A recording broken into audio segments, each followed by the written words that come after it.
Olá pessoal, tudo bem com vocês?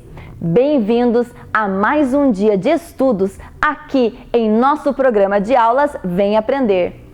Você acompanha agora as aulas para o 4º e 5º ano do ensino fundamental. Aproveite muito as aulas que as nossas professoras e professores estão trazendo para você aqui pela telinha da TV Educativa e pelas redes sociais da Secretaria Municipal de Educação. Lembre-se de fazer os exercícios enviados pela sua escola e também aqueles que estão em nosso site sme.pontagrossa.pr.gov.br. Faça tudo com muito capricho, com o mesmo carinho e cuidado que as nossas professoras e professores têm para preparar os trabalhos que as escolas estão enviando para sua casa. Assim, poderemos completar o nosso ano letivo. Retirar e entregar na sua escola as atividades faz contar a sua presença e também a sua avaliação. E é claro, cuide-se, fique em casa, lave sempre as mãos e use a máscara se precisar sair. Estamos em um momento muito delicado da pandemia. Proteja-se, com o coronavírus não se brinca. Os alunos dos nossos CMEIs e escolas continuam mostrando para a gente os trabalhos e atividades que estão fazendo em casa. Vamos ver? Olha só as imagens que chegaram pelo nosso número 9165-8345. 9165-8345.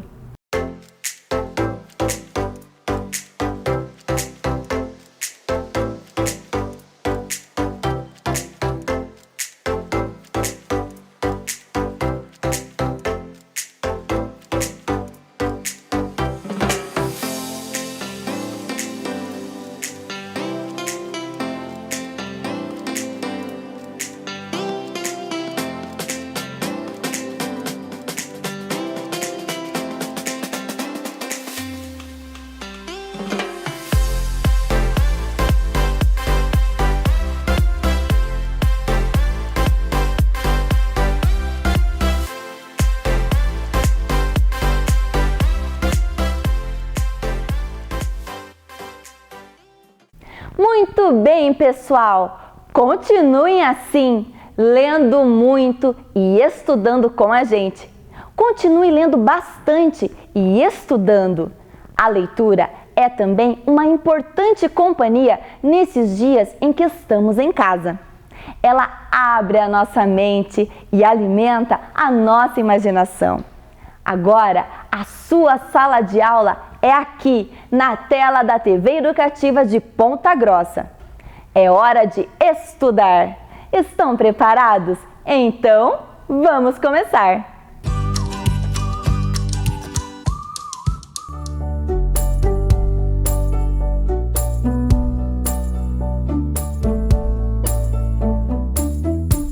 E aí, galerinha, tudo bem? E agora mais um texto premiado do concurso Baú de Memórias. Vamos lá? Esse texto é da Poliana Aparecida Leonardo da Silva, da Escola Zair Santos Nascimento, e ela é do 4º ano. Vamos lá? Avós, amor verdadeiro. Dos avós de criação, lembro bem pouco. Foram os tios da minha mãe que as criaram com muito amor. Mas o pouco que lembro, guardo bem guardadinho no fundo do meu coração. Meus avós paternos, não cheguei a conhecer. Meus avós maternos, esses eu não sei nem como expressar tanto amor. Meu avô, homem forte, grande, homem de fibra. Quando fico com ele, nossa, pensa num almoço maravilhoso que ele faz. E isso quando ele não está cansado, e aí nós vamos todos a um restaurante. Mas nada se compara à comidinha feita com amor por ele. E minha avó, essa é a coisa mais linda que Deus colocou na minha vida. Ela me chama de Polacuxa. Sabe muito bem como me agradar. Está sempre do meu lado quando eu preciso. Se viaja com o vovô, jamais esquecem de me convidar. E quando dá certo de eu ir, é pura diversão. A casa dos avós é o nosso segundo lar, cheio de amor e carinho. Por causa dessa pandemia, faz tempo que não os vejo, não abraço, não aperto, não sinto o cheirinho de amor que fica no ar. Mas quando tudo isso passar, eu irei correndo para matar a saudade imensa e abrir o meu baú de memórias e contar todas as proezas que eu fiz nessa ausência. Amo muito os meus avós.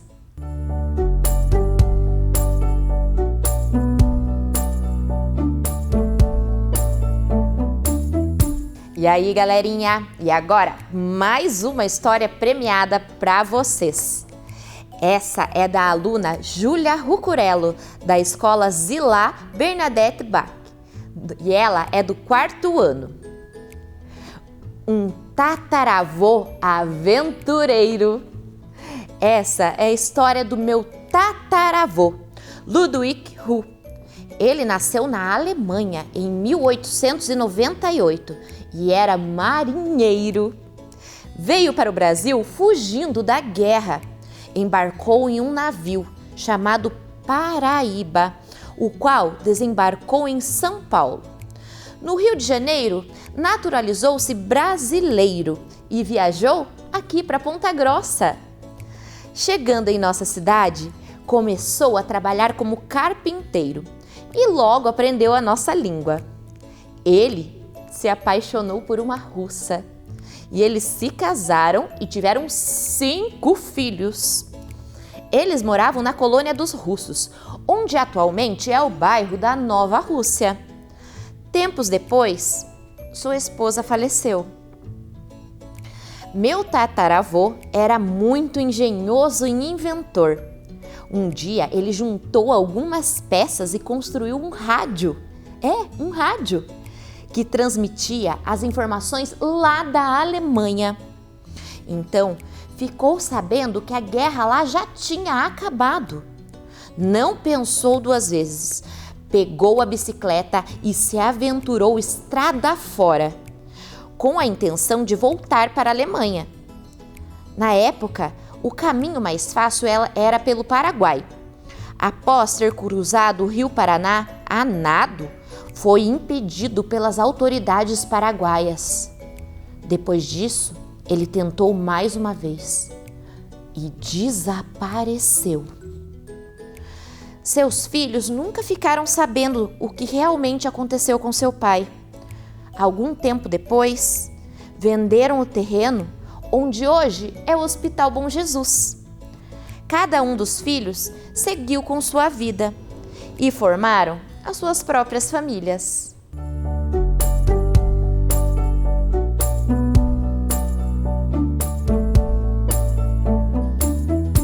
Esse é o texto da aluna Isabelle Maria Teixeira dos Santos, da Escola Municipal Vereador Adelino Machado de Oliveira. E essa história começa assim. Minha avó Maria. Um certo dia, Leontina, sentada em sua cadeira de palha, começou a contar uma história. Ela estava juntando gravetos e folhas para brincar na beira de um riacho que tinha próximo à sua casa. Ela foi indo em direção à mata fechada e acabou se perdendo e não conseguiu voltar para casa. Ficou perdida por algum tempo e com tanto medo do escuro, chorava baixinho próximo a uma árvore. Encontrou ali um buraco e se escondeu e acabou dormindo. Quando acordou, se viu tão longe de casa que não sabia mais voltar. Começou a andar de cá para lá, de lá para cá. De repente encontrou uma mulher que cuidou dela por alguns anos, enquanto ela ainda era criança. Quando cresceu, começou a trabalhar, fazendo bolos de milho, farinha de mandioca e comida em panelas de barro. O tempo foi passando e ela se chamava Leontina antes de se perder na mata, mas ela não gostava desse nome, então passou a se chamar Maria. Essa história foi a minha mãe que me contou, mas eu me lembro muito bem da minha avó. Ela me fazia dormir, acariciava os meus cabelos com as mãos. Suas mãos eram muito macias. Me agradava com doces e balas, mas o que eu mais gostava era de pentear os seus cabelos, que dava para fazer tranças enormes que eu amarrava com fita colorida.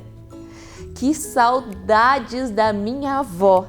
Agora, ela é uma estrela brilhante no céu. Se estivesse viva, estaria com 104 anos e eu estaria ouvindo muitas histórias maravilhosas dela.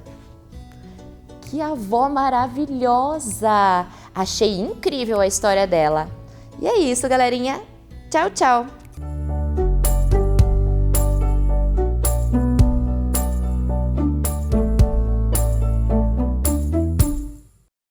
Fique agora com as aulas do 4º e do 5º ano do ensino fundamental.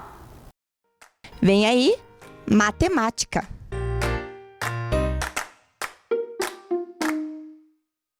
Olá, crianças, tudo bem com vocês? Olá também aos nossos alunos da EJA, né? Da Educação de Jovens e Adultos aqui no nosso município. Sejam bem-vindos a mais uma aula aqui de matemática com a professora Ana Li. E para a gente iniciar, a gente vai corrigir a tarefa. Vamos lá? Então, ali estava, né, a tarefa da aula passada para a gente resolver o problema, né, ali da promoção da loja da Dona Luísa e da loja da Dona Maria, em relação às quantidades de lápis que estavam vendendo, né? E a gente tinha que fazer uma prova visual, ou seja, resolver e mostrar visualmente a nossa resolução e comparar aonde estava o melhor preço, para a gente poder comprar, né, aqueles tantos de lápis que a gente precisava.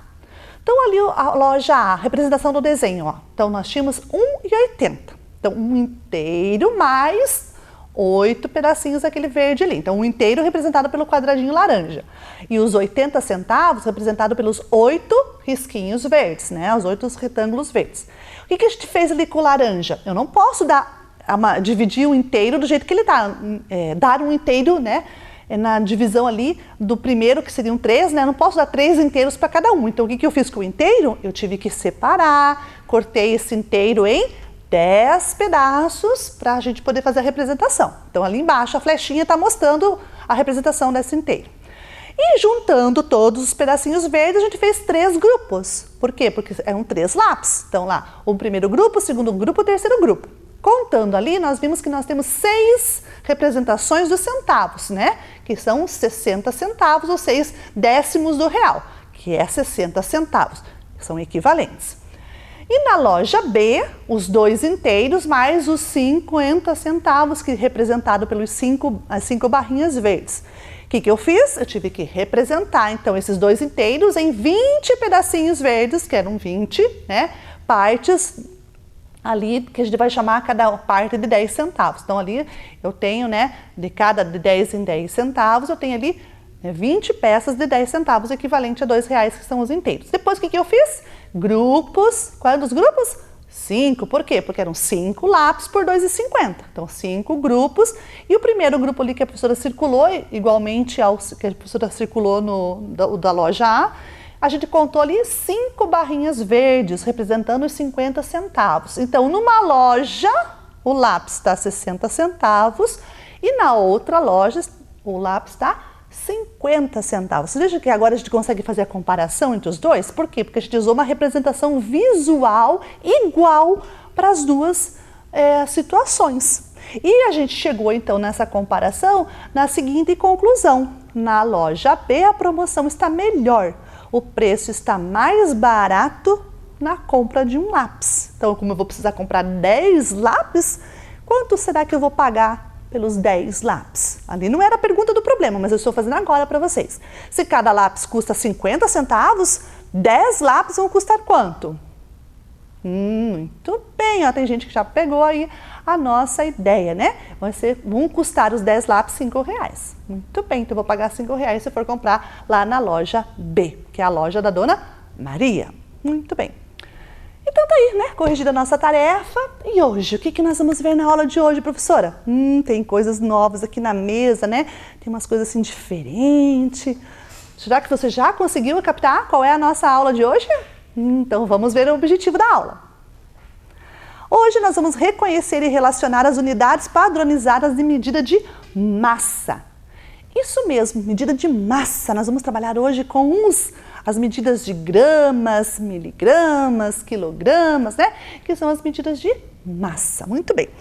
E quando a gente fala assim, medida de massa, a gente quer medir assim, quanto que tem, né, a massa de um corpo. Pode ser um corpo de uma pessoa, um corpo de um animal, ou propriamente o corpo de um objeto qualquer, né? Esse corpo, por exemplo, de um objeto qualquer, se eu quiser saber a massa desse corpo, eu tenho que estabelecer uma relação aqui da unidade de massa que a gente vai aprender hoje. Bem, e quando a gente fala assim de massa, é a mesma coisa que peso? Nós já vamos chegar nessa conclusão. Daqui a pouquinho nós chegamos lá. Mas por enquanto, a professora quer perguntar assim para vocês se vocês já viram aí nos supermercados, nas mercearias, né, em algum lugar, quando vende, né, essas coisas que precisam utilizar a medida de massa, algumas balanças. Vocês já viram algumas balanças? Porque as balanças são os instrumentos que nos ajudam a medir a massa de um corpo. Isso mesmo, é um instrumento de medida de massa, as balanças. Vocês já viram? Bem, nós temos diversas balanças para diversas situações. Então vamos ver aí na imagem que a professora trouxe para vocês. Então aí tem algumas imagens de algumas balanças que existem, né? São balanças analógicas, outras balanças são digitais, né? Mas todas são balanças. Algumas servem para medir a massa de pequenos objetos, outras servem para medir a massa de grandes objetos, né? Essa ali embaixo, que está ali com uma faixa amarela e preta, por exemplo, é uma balança que usa para medir o peso assim, de caminhões, né? Quando eles estão assim viajando de uma cidade para outra e tem que parar em algum posto, e esse posto ele tem chamado de posto de pesagem, onde vai ter uma balança. Então ali é uma espécie de uma balança assim, que mede a massa de um caminhão, né? Aí as outras balanças são diversas, balanças de mercado que a gente já viu em algum mercado, tem balança que a gente tem que subir em cima, como aquela lá da pontinha, né, do superior direito da tela da televisão de vocês, onde a gente sobe em cima, uma balança de banheiro que a gente chama, né, tem que subir em cima dela para verificar a massa de um corpo. E algumas outras balanças ali, aquela mais aqui no cantinho inferior esquerdo da tela de vocês, onde tem ali uma espécie de caminha rosa, né? Digamos assim. Balança onde a gente faz o peso do bebê, quando a mãe vai fazer, né, a puericultura lá no pediatra, o pediatra coloca o bebê em cima de uma balança para ver ali a massa do corpo do bebê, se está engordando, né, e tudo mais. Então aí são alguns tipos de balança, tá? Alguns tipos de balanças que a gente encontra aí em diversos lugares, ok? Muito bem. Bem, nós estamos falando de massa, de balança, mas qual é a unidade que a gente usa para medir a massa de um corpo? A unidade, o que eu vou falar. Esse corpo tem 500 o quê? Esse corpo tem 5 o quê? Quais são as unidades de medida de massa que nós conhecemos? E essas unidades não são coisas novas para vocês, né? Nós já estamos no 4º e no 5º ano, então a gente já viu bastante medida de massa lá no 1º, no 2º, no 3º, né? Então agora a gente vai estar observando coisas, fazendo relações com essas medidas de massa, tá? Vocês lembram quais são as medidas de massa? Não? Então vamos ver aí na nossa telinha quais são as medidas. Então nós temos aí as unidades das medidas de massa. Ali está escrito assim, ó, massa é diferente de peso. Por quê? Porque a massa é relacionada à quantidade de matéria, ou seja, a quantidade de matéria que tem num corpo. É a massa do corpo. O peso é a intensidade com que a gravidade atrai um corpo. E isso vocês vão aprender depois, mais tarde, lá, né, nos anos maiores. Agora, nós vamos ter que só saber o seguinte, que existe diferença, existe. Massa é uma coisa, peso é outra. Porém, quando a gente trabalha na matemática, aqui quando a gente fala assim, vamos medir a massa de um corpo, e aqui no nosso planeta Terra, quando a gente fala em massa, a gente também pode falar em peso como coisas similares. Por quê? Porque no nosso planeta, né, a atração da gravidade que exerce aqui no corpo de uma pessoa, ele vai colocar muito próximo mesmo à medida da massa do corpo da pessoa. Então a gente quase que diz que equivale, mas são coisas diferentes, ok? Bem, e ali no quadro de baixo estão as unidades padrões, né, ou as unidades do nosso estudo de hoje, que é as medidas de massa. Nós temos a unidade padrão, que é o grama, né, a unidade fundamental, que é o grama, e a gente tem múltiplos do grama e tem os submúltiplos do grama. Os múltiplos são números que são mais que 1 grama. 10 gramas é o decagrama, 100 gramas é hectograma, 1000 gramas, quilograma. E nós temos os menores que o grama, né? Que são os pequenininhos, os minúsculos, né? Que quando eu divido 1 grama em 10 pedaços, eu vou dividir ele, vai ficar num decigrama. Decigramas é a 10ª parte de 1 grama. Centigrama é a 100ª parte de 1 grama. E o miligrama é a 1000ª parte de 1 grama. Então aí estão os múltiplos e os submúltiplos. Mas na nossa vida real, a gente usa muito mesmo mais 2 medidas de verdade, né? Ali que é o grama e o quilograma. Que as outras medidas a gente não usa diariamente, né? São usadas aí em empresas, indústrias, mas nós, na nossa vida diária, a gente não usa hectograma, né? Decagrama, centigrama. A gente usa mais o grama e o quilograma.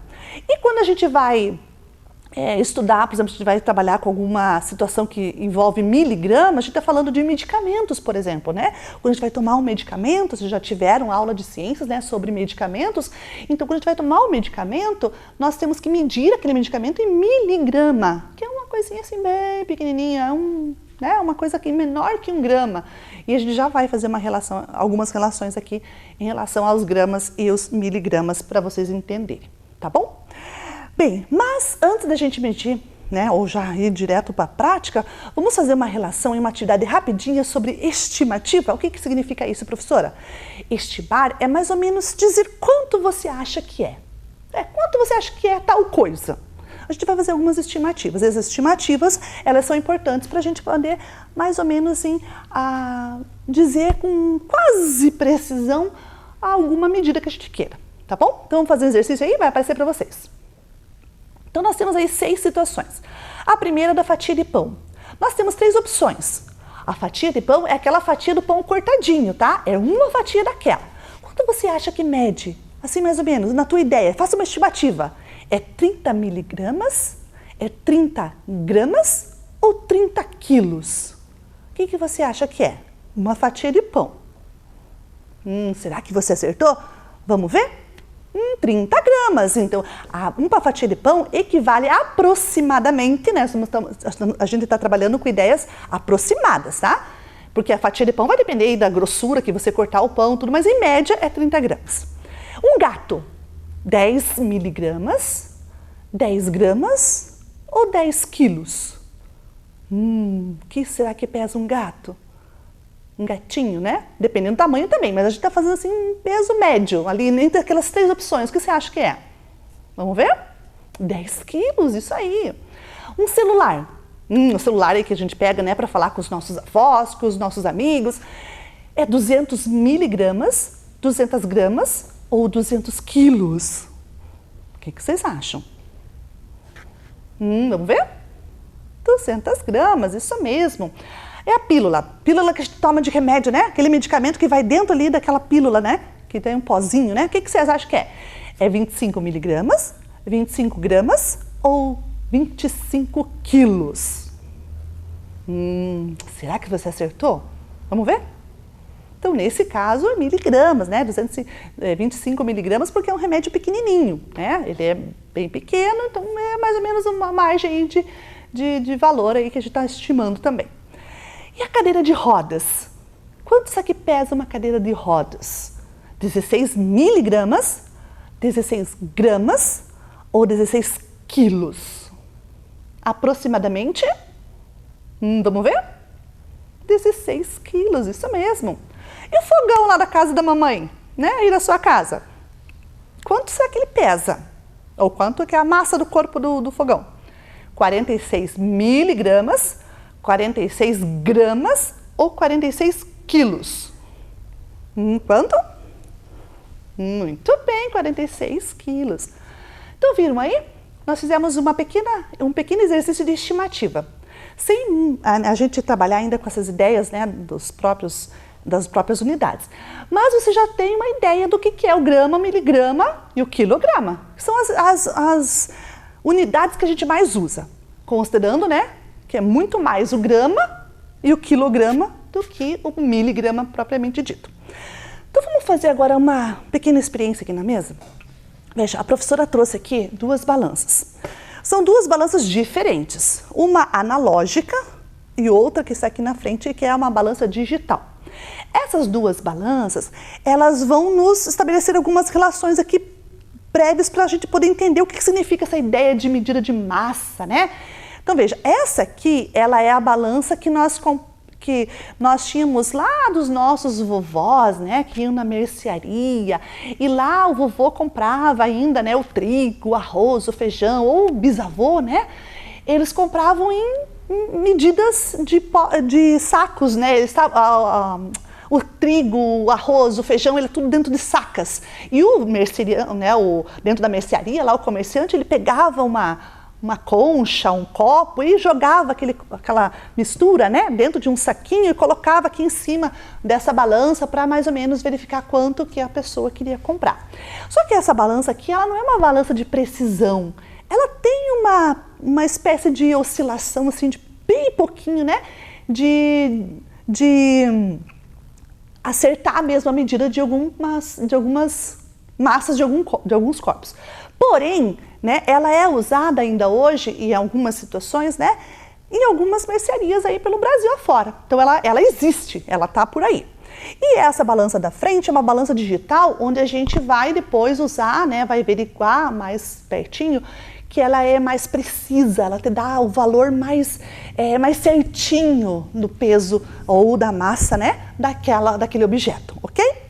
Então, veja bem aqui. Quando a gente fala da balança do prato, a gente fala assim, equilíbrio. Elas têm que estar equilibradas. Essa balança, esse prato do lado de cá, com o prato do lado de cá, eles têm que ter esse equilíbrio, ou seja, estar na mesma direção. Se eu colocar, por exemplo, um pezinho aqui, ó, o que aconteceu? Esse lado abaixou. Esse lado levantou. Por quê? Porque o lado de cá está mais baixo. Para que eu possa equilibrar, eu tenho que colocar o mesmo peso, do mesmo valor, lá do outro lado. E essa balança volta a se equilibrar, né? Ela demora um pouquinho para parar, mas ela já vai parar. E aí me diz que esses dois lados, tanto esse quanto esse, eles estão com a mesma medida de massa, ou seja, o mesmo peso, né? A mesma quantidade, ok? Existe uma igualdade entre os dois lados. Pois bem, agora se eu tirar esse pezinho do lado de cá, ó, o que aconteceu do lado de lá? Ele abaixou, ou seja, porque eu tirei o peso daqui e não tirei de lá. Então, se eu quero voltar ao equilíbrio, eu tiro dos dois lados a mesma quantidade que eu coloquei. Esses dois pezinhos que a professora mostrou, vale cada um deles 100 gramas. Então, eu vou colocar os dois de um lado agora, 100 gramas aproximadamente, tá? Por que a professora fala aproximadamente? Porque a gente sabe que aí, em relação ao calor, né, e ao frio, a matéria, né, o material do que é feito, os objetos, eles podem dilatar ou podem, né, ficar mais condensadinhos, ou seja, eles podem expandir e retrair, né? Ficar mais apertadinho ou ficar mais soltinho. É mais ou menos isso que acontece. Então, se a gente tem um tempo um pouquinho frio, o material ele tende a ficar mais agrupadinho, as moléculas, né, ficam mais agrupadinhas. Se o tempo está um pouquinho mais quente, as moléculas ficam vibrando um pouquinho mais, então elas ficam mais soltinhas. Então, às vezes dá uma diferença de 1 grama, de 0,5 grama, né? Aí uma diferença mais ou menos de 1 para mais, 1 para menos, 2 para mais, 2 para menos. É uma estimativa de gramas, mas que pode dar uma variação, tá bom? Então aqui a professora tem lá 2 pezinhos de 100 gramas e esse peso aqui do lado é para ter 200 gramas. Será que vai equilibrar? Vamos ver? A professora vai colocar aqui no meio. Olha lá na balança. Olha lá, equilibrou. Ou seja, este lado tem o mesmo valor de gramas deste outro lado. Aqui tenho 200, aqui eu tenho 100 mais 100. Então, 100 mais 100 equivale ao 200 gramas, tá? Os dois têm 200 gramas, ok? Muito bem. E agora a professora trouxe aqui, né, um potinho que a mamãe usa lá na casa, que é um potinho de fermento. E nós vamos fazer uma estimativa também de peso e depois a gente vai comprovar. No rótulo, ele diz um certo valor aqui, né? A professora não tem rótulo aqui porque eu tirei, mas ele estima um valor aqui dentro, ou seja, lá dentro tem uma certa quantidade de pozinho de fermento, né? Então a professora vai abrir aqui para vocês mais ou menos ver que tem alguma coisa ali dentro, ó. Então a professora vai mostrar, ó, para vocês em casa, tá aparecendo, né? Vejam lá, é um pozinho que tem lá dentro e a gente vai verificar. Claro que a gente vai dizer que esse pote azul aqui também tem uma certa massa, então não é só o peso do que está dentro que está valendo, é o peso do corpo como um todo, tanto de dentro quanto de fora, tá? Vamos colocar aqui na balança, deixa a professora ligar. E ó, ela está, vocês estão vendo aí em casa, né, que ela está zerada, né, ali tem o 0. Agora a professora vai colocar o potinho aqui em cima. Olá, dá para ver aí? 87 o quê? Gramas. Então, dentro desse potinho, nós temos, ou dentro não, o corpo como um todo, né, do potinho tem 88, agora foi ali, né, porque a professora acabou de passar a mão por cima e quando a gente passa qualquer situação ali, acontece, como é uma balança de precisão, ela varia, né, ela tem uma variação muito assim, sensível. Se eu tocar em alguma coisa dela, ela pode mudar também. Então, entre 88 e 87, tá? Vamos erguer de novo aqui, vamos ver, vamos zerar. Vamos zerar ela. Vamos pôr de novo. Ó, agora ficou 1. Opa. Aí. Ó, 87. Voltou a ser 87 porque a professora não passou a mão por cima. Se a gente for passar a mão por cima ali, vai pegar o ar e o ar vai fazer uma pressão sobre o pote e vai aumentar esse valor em 1 grama, ok? Então veja lá, então a gente aprendeu aqui a medir e a ler medidas usando balança digital e uma balancinha aqui analógica, né? Que é essa balança de prato. E agora a gente vai mexer um pouquinho com a ideia de das unidades de medida aqui num jogo, tá? Num jogo aqui que a professora também preparou para a nossa aula de hoje. Esse jogo se chama Na Mesa dos Cozinheiros. Então vamos ver a regra do jogo com a professora? Na mesa dos confeiteiros, desculpe. Então na mesa dos confeiteiros nós temos ali a situação seguinte. Nesse jogo o objetivo é ver qual dos dois confeiteiros consegue colocar mais quitutes para vender na mesa dos confeiteiros. Na mesa ficam dispostos o tabuleiro da mesa dos confeiteiros, o tabuleiro da dispensa de ingredientes e as cartas de menu de ingredientes. Cada um dos confeiteiros terá até 5 quitutes para expor à venda e que foram dispostos no seu lado do tabuleiro, o A ou o B, que são arrumados antes do início do jogo. Então, no tabuleiro da dispensa de alimentos estão os ingredientes representados pelos pacotes de diferentes tamanhos, 1 quilo, 500 gramas, 250 gramas e 100 gramas. O jogo vai iniciar com um dos jogadores escolhendo uma carta do menu. Na sequência, ele vai separar os ingredientes que está solicitado nessa carta, né, retirando eles ali da dispensa. Se conseguir fazer isso, o cozinheiro ou o confeiteiro, né, ele consegue colocar um dos quitutes no centro do tabuleiro para ser vendido. Se a pessoa não conseguir pegar o valor que está pedido na carta, não consegue colocar e passa a vez. O jogo vai terminar quando um dos expositores de quitutes já tiver todos os... quando o expositor de quitutes já tiver todo preenchido, né, ou o máximo possível de preenchimento. Quem conseguir expor mais quitutes vai vencer, né, o jogo, no caso, vai pôr mais quitutes para vender, vai vencer o jogo, ok? Então tá, então aqui está o tabuleiro, né, do jogo da mesa dos confeiteiros, e nesse tabuleiro nós temos aqui o lado do jogador B, o lado do jogador A. Lá dizia que eu tenho que colocar os quitutes deles no lugar que eles né, de direito. Então aqui estão os quitutes do jogador A. São 5 quitutes. E aqui os quitutes do jogador B. Então tá lá, 5 quitutes de um, 5 quitutes do outro. Aqui está um dos confeiteiros, aqui está o outro confeiteiro, tá? Nós temos ali os 2 confeiteiros da nossa loja aí da mesa dos confeiteiros. Esses aqui são os menus dos ingredientes. E aqui do lado nós temos aí, daqui a pouquinho vocês vão ver, o tabuleiro da dispensa dos ingredientes, onde vai ficar os pacotes dispostos para que a gente possa fazer, então, o que está solicitando aqui na carta do menu, tá bom? Deixa eu pôr a carta do menu para o lado de cá, então, para ficar mais fácil. E assim, a gente pode brincar, começando aqui com qualquer um dos dois. Claro que a gente brinca assim, né? Joga com companheiro, joga com colega. Hoje a professora vai fazer só uma representação do jogo. A gente não vai fazer jogo propriamente dito, né? A gente vai fazer uma representação até para a gente poder mexer aqui com as ideias das unidades de medida de massa. Então vamos lá, vamos começar com o jogador A, né? Que é esse nosso colega aqui, né? Esse nosso colega aqui é o jogador A, esse aqui é o jogador B. Vamos começar com o nosso colega. Vamos pegar aqui uma carta do menu de ingredientes. Então, aqui está o menu de ingredientes e atrás dele vai ter uma coisa para a gente verificar, né? A gente vai ter aqui, nós vamos daqui a pouquinho ler o que está escrito aqui, tá? Então, a professora vai ler para vocês. Se há 1/4 de 2.000 gramas de chocolate, quantos gramas serão esse tanto de chocolate? Bem, 1/4 de 2.000.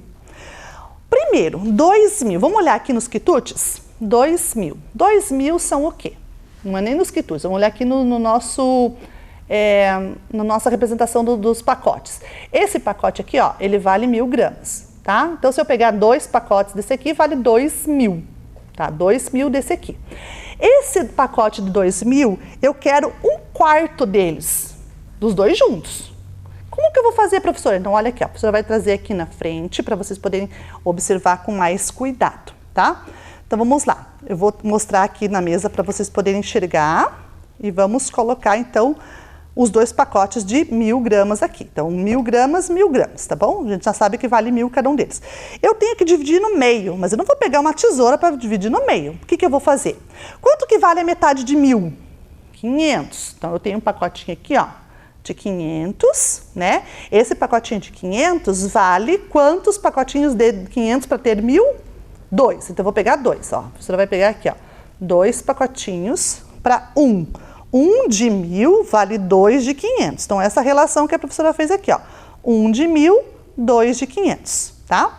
Agora, vamos pegar mais 2 de 500 para colocar no lado aqui, ó, mais para esse de 1.000 aqui. Então, 1.000, 2 de 500. 1.000, 2 de 500. Então, agora eu tenho 4 aqui? Tenho. Quanto que é 1/4 desses 2.000? Junto, né? Que eu tô falando aqui, ó. Eu quero pôr junto. Então, esse aqui eu troquei por esse. Vamos tirar daqui agora para vocês não confundirem. Tirei daqui. Pronto. Agora eu tenho 4 pedaços daqueles 2.000. Quanto que vale cada pedaço? Vale 500, isso mesmo. Então, o confeiteiro A vai conseguir expor um dos seus quitutes. Vamos colocar o quitute do confeiteiro A na mesa dos quitutes para ser vendido, ok? Vamos para o B agora, para o nosso jogador B. Vamos pegar a cartinha e vamos ler o que está escrito na cartinha. Quantos pacotes de 2.500 de trigo para fazer 2 receitas que precisam juntas de 3 inteiros e 1/4 de quilograma? Mas vamos ver lá, né? Tem bastante coisa aqui para nós trabalhar. Eu estou perguntando quantos pacotes de 250. O pacote de 250 é esse aqui né, que está aqui na mesa, né, esse é o pacote 250, são esses pacotinhos aqui. Eu quero saber quantos desse eu vou ter para ter 3 quilos e 1/4 de quilo. Opa, professora, aí tem fração junto, 1/4 de quilo? Nós acabamos de ver aqui 1/4 de 2 quilos. 1/4 de 2 quilos era 500 gramas, né? Agora vamos fazer a relação de 1/4 de 1 quilo primeiro? Então vamos pegar de novo aqui o 1 quilo só, né? Vamos pegar aqui a nossa representação de 1 quilo. Eu vou dividir isso aqui em 4. Primeiro na metade. A metade de 1 quilo vale, que vocês já me falaram que vale quanto? 500, né? A metade vale 500. Então eu vou pegar 2 desse aqui por enquanto. Então 2 de 500 eu já sei que um desse vale 2 desse. Agora eu quero dividir esse aqui de novo na metade, esse com esse na metade. A metade de 500 é quanto? 250, isso mesmo. Então agora a professora vai fazer assim, ó. Para cada pacote desse, eu vou pôr 2 desse aqui. Ó, para cada pacote do 200, desse de 500, eu vou ter 2 de 250. Então, 1 quilo em 4 partes aqui, ó. Eu dividi esse grandão em 4, porque eu estou fazendo uma relação aqui do meio, ó. Metade e metade da metade. Então, agora eu vou tirar essa metade daqui, que eu não quero mais, e vou tirar e vou fazer assim, ó. O inteiro, 2 metades, ok? O inteiro, 4 metades de metades. Então, tinha 2 metades, eu tirei. O inteiro, 4 pedaços, ou seja, 4 partes que eu dividi o inteiro. Se eu dividir em 4 partes, eu dividi em quartos. Eu vou querer agora 1/4. 1/4 só um desse. Quanto que vale? Vale 250, isso mesmo. Então eu vou querer um só. Então o que eu acabei de estabelecer a relação aqui? Que 1/4 de 1 quilo vale 250 gramas. E eu vou querer saber quantos de 250 gramas eu vou fazer em 3 quilos. Opa, professora, então vamos por partes. Primeiro eu quero pegar 3 quilos. 3 quilos são 3 pacotes de 1 quilo. Mas eu já fiz a relação aqui que cada pacote de 1 quilo eu vou pegar 4 pedaços desse aqui. Nós já estabelecemos essa relação, acabamos de fazer aqui na mesa, né? Que 4 pedaços de 250 gramas eu vou ter 1 quilo. Então eu vou pegar quantas vezes 4 pedaços se eu quero 3 quilos? Então eu vou pegar 3 vezes 4 pedaços. Então vamos lá, vamos pegar aqui. Deixa a professora limpar um pouquinho aqui esse pedacinho para a gente poder estabelecer aqui, ó. Vamos pegar 3 vezes 4 pedaços daquele ali, que são 4, 250. Uma vez, 2 vezes, 3 vezes. Ok, então aqui, ó, eu fiz 3 quilos. Como que eu sei que é 3 quilos? Porque eu já estabeleci que 4 desse vale 1. 1 quilo, 4, 1. 4 mais 1. 4 mais 1. 1, 2, 3. 3 quilos. 3 quilos mais aquele 1/4, que era quanto aquele 1/4? Lembra quanto que era aquele 1/4? Aquele 1/4 era 250, então eu vou ter que colocar esse 250 aqui também. Ó, coloquei. Opa, vamos mostrar aí para vocês, 250. Então aqui eu tenho 3 inteiros de quilo mais 1/4 de quilo. Agora eu pergunto, quantos pacotinhos desse 250 tem aqui? Conta com a professora. 1, 2, 3, 4, 5, 6, 7, 8, 9, 10, 11, 12, 13. Isso mesmo. Então, o nosso segundo confeiteiro conseguiu colocar o quitute dele lá na mesa do centro. Ok? Então, lá, ó, colocou o quitute dele lá na mesa central. Já colocou e o outro colocou também. Então, como a professora falou para vocês, a gente não vai fazer o jogo hoje, né? Até porque a gente não tem muito tempo, mas que a gente pode brincar bastante de jogos parecidos com esse. Se a professora depois uns dias para frente, a professora vai disponibilizar esses jogos que a professora está usando aqui na nossa aula, lá na página do blog da professora. Quem quiser pode ir lá e imprimir e fazer os jogos em casa. Mas esse momento aqui é só para mostrar para vocês como que faz esse jogo e como que a gente trabalha com essas mudanças, né, de grama, quilograma, né? Quantos gramas tem 1 quilo, quantos pacotes de tantos gramas tem naquele quilo ou naqueles 3 quilos. Então a gente fez isso aqui só para representar para vocês essa relação entre as partes, né, das nossas medidas, né, das unidades de medida, tanto o grama quanto o quilo, que vale quanto? Que vale 1 quilo? Quantos gramas vale 1 quilo? Vocês já sabem disso. Quanto? Muito bem. Então, 1 quilo é igual a 1000 gramas, né? A gente vai ver aí na nossa representação aí na tela para vocês verem. Então tá aí, ó, a balança registrado, né, que 1 quilo vale aqueles 1000 gramas, que são 10 pacotinhos de 100. 10 pacotinhos de 100 vale 1000 gramas. Ok. Então vejam, aqui agora que a professora fez, né, daqui a pouco a gente vai pular lá para o nosso objetivo, que a gente já está quase terminando a nossa aula, né?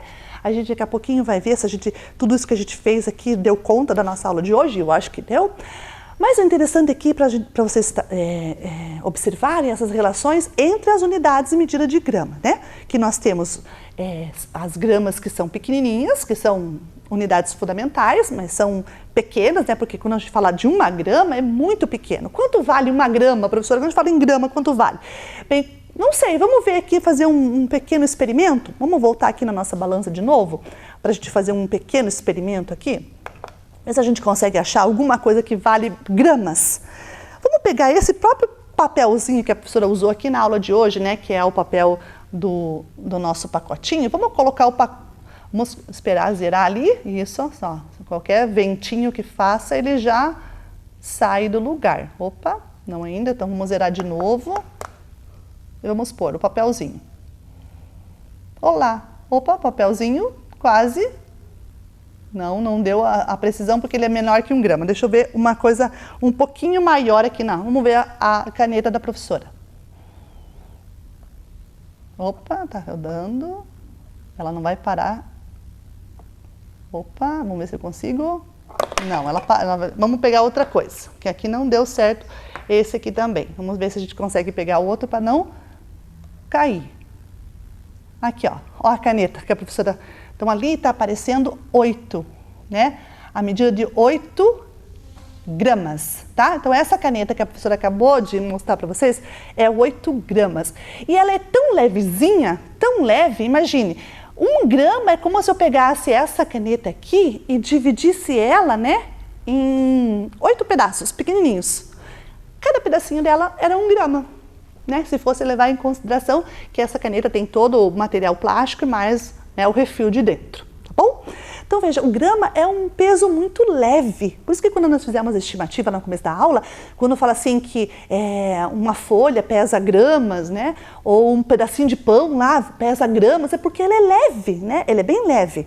E quando a gente faz quilo, daí já não, o quilo já, né, envolve um pouquinho mais, como um pacote de arroz, o arroz até tem 5, né? Um pacote de arroz às vezes tem 5 quilos, a não ser que seja um pacote de 1. Mas normalmente, assim, feijão, por exemplo, é um pacote de 1 quilo, né? O feijão a gente compra sempre como 1 quilo de feijão, ok? Então, será que tudo isso que a gente viu aqui, a gente atingiu o objetivo da aula? Qual que era o mesmo objetivo? Reconhecer e relacionar as unidades padronizadas de medida de massa. Muito bem, então a gente fez isso, a gente observou as unidades de massa aqui, relacionou algumas delas, né, usando o jogo, usando a balança, e a gente cumpriu o nosso objetivo da aula de hoje, não é verdade? E para a gente ficar assim, treinando nessas ideias, a professora trouxe uma tarefa. Na verdade, são 2 tarefas, né? A tarefa de hoje envolve 2 situações. A primeira é um problema que você vai tentar resolver também usando aí desenhos, né? Usando um material visual para você poder resolver. Então, ali está o problema para fazer um bolo. Carolina vai usar 2 pacotes 250 de leite em pó, 1 pacote de 1 kg de açúcar e 2 pacotes de 250 gramas de coco ralado. Ao todo, quantos quilos de ingrediente ela vai precisar comprar? Então, tá ali, né?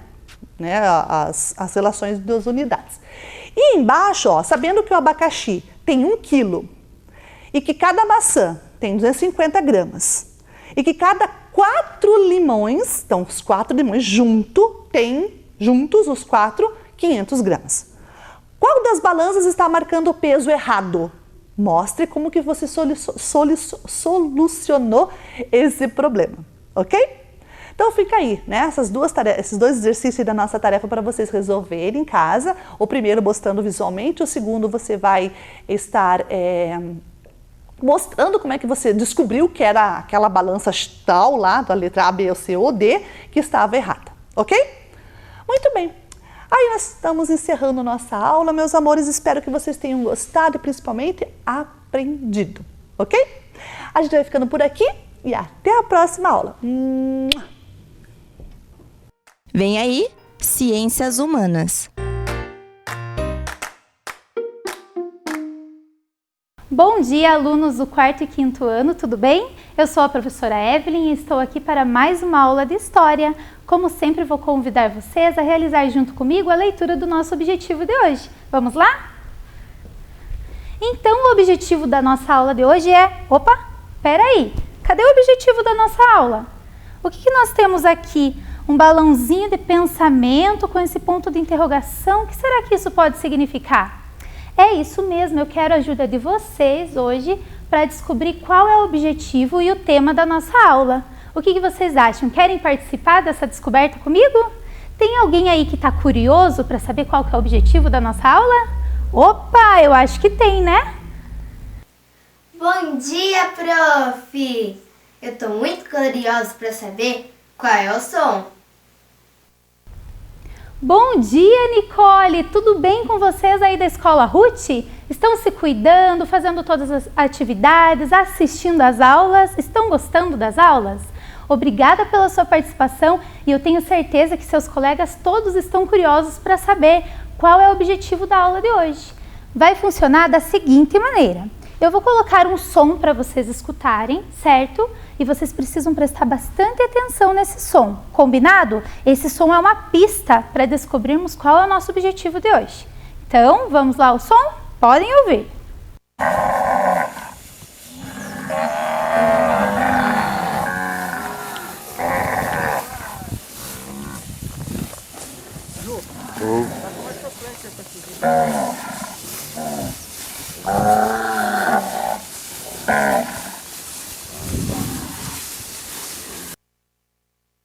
Olha, conseguiram prestar atenção no som? Quem aí já adivinhou qual som que nós estamos falando aqui? Se você não prestou atenção, vamos fazer o seguinte. Eu vou colocar o som novamente, certo? E trata de escutar com bastante atenção.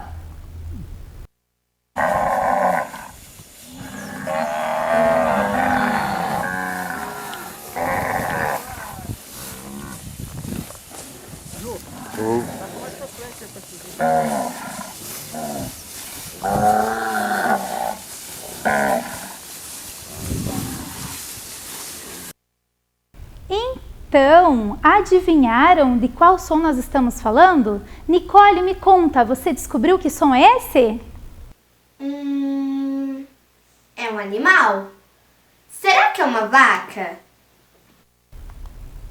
Parabéns, Nicole! Tenho certeza que, assim como você, todos os alunos acertaram. É o som de uma vaca, boi. Agora eu vou colocar então a imagem junto com o som para a gente ter certeza. Vamos ver?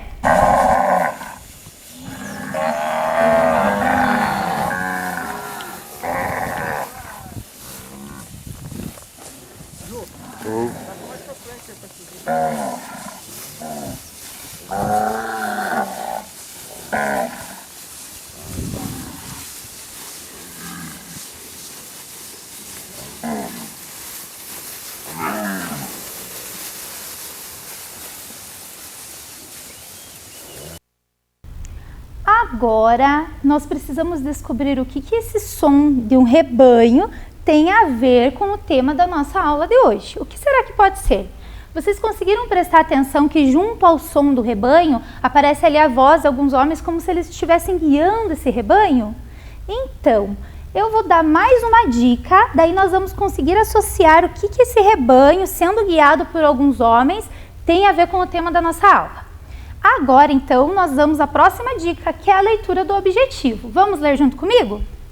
Objetivo da aula: compreender o processo de ocupação do segundo planalto do território paranaense e seu desenvolvimento. Olha lá, agora já ficou bem mais fácil de adivinhar, não é não? Nós já sabemos que o tema da nossa aula tem a ver com o rebanho sendo guiado e também com a ocupação do segundo planalto. Lembram quem são os responsáveis, assim, os principais responsáveis pela ocupação do nosso território aqui de Ponta Grossa, que está inclusa no segundo planalto? Dos Campos Gerais, conseguem lembrar? Nós já vimos isso em algumas aulas. Nós estamos falando de quem será? Dos tropeiros. Quem aí em casa conseguiu lembrar dos tropeiros? Então, o tema da aula de hoje será a ocupação do segundo planalto. E para nós chegarmos até aqui, primeiro nós iremos relembrar como aconteceu a ocupação de todo o território paranaense. Vamos então relembrar aqui. Eu tenho aqui esse quebra-cabeça que nós já montamos juntos e hoje nós vamos recordar como que a gente monta esse quebra-cabeça. É o quebra-cabeça do nosso estado, do Paraná, lembram? Então nós vamos começar aqui pelo primeiro lugar que se iniciou a ocupação do território paranaense. Quem lembra? Foi pelo litoral, certo? A ocupação do litoral se iniciou com a vinda dos bandeirantes. E os bandeirantes estavam procurando o que mesmo? Lembra que tem brilho dourado aqui para representar o quê?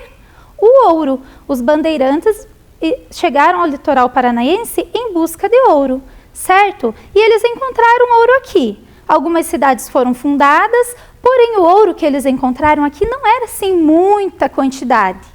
E eles pretendiam adentrar o estado, procurarem mais terras do Paraná por ouro. Porém, tinha um fator agravante, que era o quê? A Serra do Mar. Esse percurso aqui da Serra do Mar era muito difícil de ser passado, era um terreno íngreme, perigoso. Então, para os bandeirantes passarem pela Serra do Mar não era tão simples. Porém, os bandeirantes não desistiam fácil.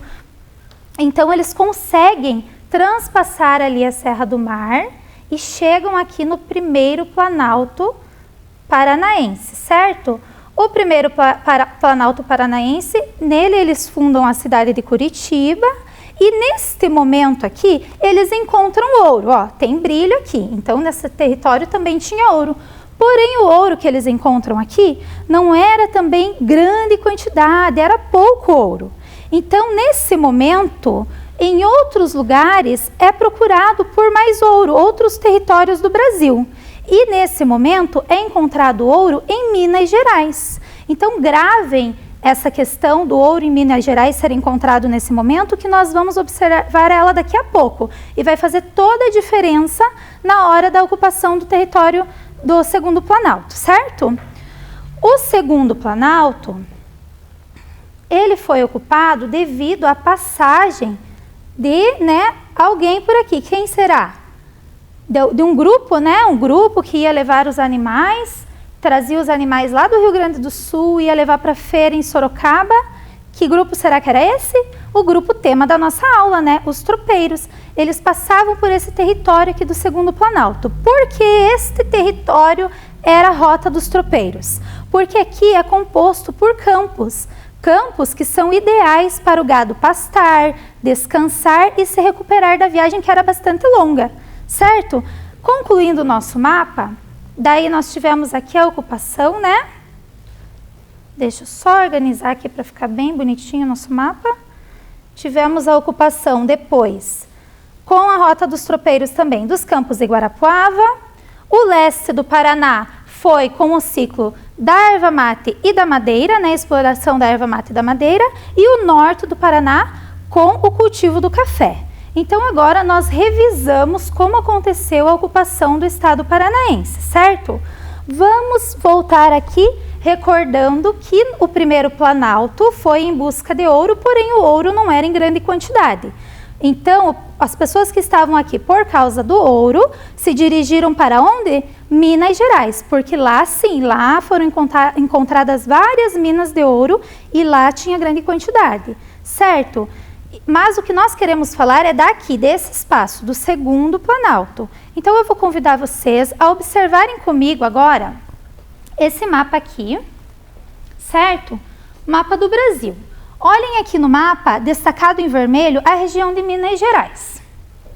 Observem que mais abaixo ali tem São Paulo, abaixo de São Paulo, Paraná, Santa Catarina e Rio Grande do Sul. Conseguiram identificar ali no sul do Paraná?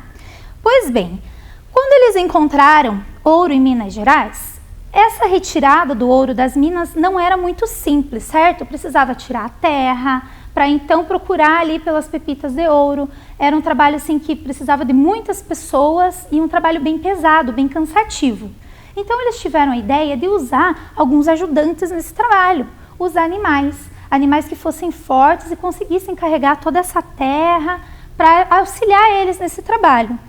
Porém, nesta região de Minas Gerais aqui, não se tinha grande quantidade de animais que pudessem ser fortes para realizar esse trabalho. Que animais que nós podemos imaginar aí? Vamos lembrar lá dos animais que nós acabamos de ver? Os bois, né? Os bois, vacas e também a mula. As mulas são os animais considerados assim bem fortes, bem resistentes. Porém, aqui nessa região não se tinha animais em grande quantidade para auxiliar no serviço das minas, na extração, na exploração do ouro. E onde que tinha esse animal em grande quantidade? Lá abaixo, na região sul, aqui no Rio Grande do Sul. Aqui sim, tinham grandes pecuaristas, né, que realizavam a criação desses animais. Porém, observem o tamanho do percurso para esses animais aqui chegarem até as minas. Conseguem imaginar? É um caminho distante. E também, nesta época, não tinha rodovias, então não poderiam levar esses animais de caminhão. Também não tinha ainda estrada de ferro para mandar de trem. E daí, agora, como que eles iam fazer esse transporte? Hein? Como que eles iam fazer isso? Quem surge em meio a essa história? Os tropeiros.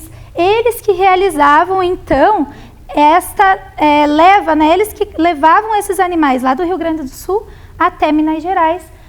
Por isso que eu quero que vocês percebam como o fato de ter sido descoberto o ouro em Minas Gerais fez com que está diretamente ligado ao surgimento do Segundo Planalto.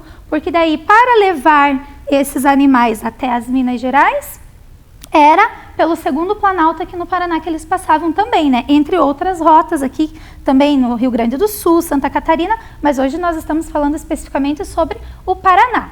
Então vamos observar esta imagem aqui da descoberta de ouro em Minas. Observem ali, ó, várias pessoas, né, envolvidas nesse processo da exploração ali do ouro. Várias pessoas. Aqui ainda não está aparecendo nenhum animal, mas os animais eram muito usados, inclusive até na própria alimentação, certo?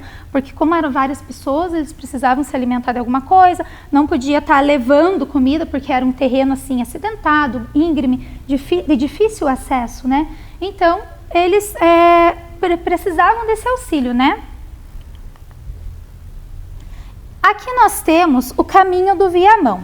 Era o caminho percorrido, então, pelos tropeiros. Aqui, na região sul, aqui no Rio Grande do Sul, os pecuaristas se dirigiam até Viamão, que era onde acontecia uma feira. Nessa feira, os tropeiros adquiriam os animais, né, os gados bovinos, os muares, né, as mulas, e então, depois de adquirido esses animais, eles faziam este trajeto que está destacado em azul aqui para nós, até a feira de Sorocaba. Lá em Sorocaba, em São Paulo, os mineradores lá de Minas Gerais, olhem, é bem mais próximo, né, Minas Gerais e São Paulo, para eles irem comprar, né, adquirir esse gado que era levado pelos tropeiros. Mas e como era esse tropeiro? Vamos conversar um pouco agora sobre o perfil desse tropeiro. Esse tropeiro, ele passava assim por vários desafios, certo? Então tinha algumas características bem específicas. Aqui nós temos uma imagem de Debré, né? Uma pintura de Debré, pintor que retratou vários momentos desta época. Nós estamos falando aqui do século XVII, certo?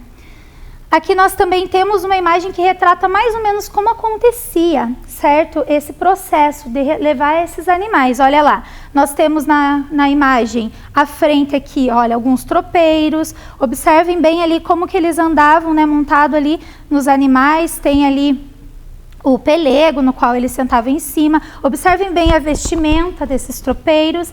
E olhem atrás, quem vem seguindo eles? o rebanho vem vindo logo atrás deles, certo?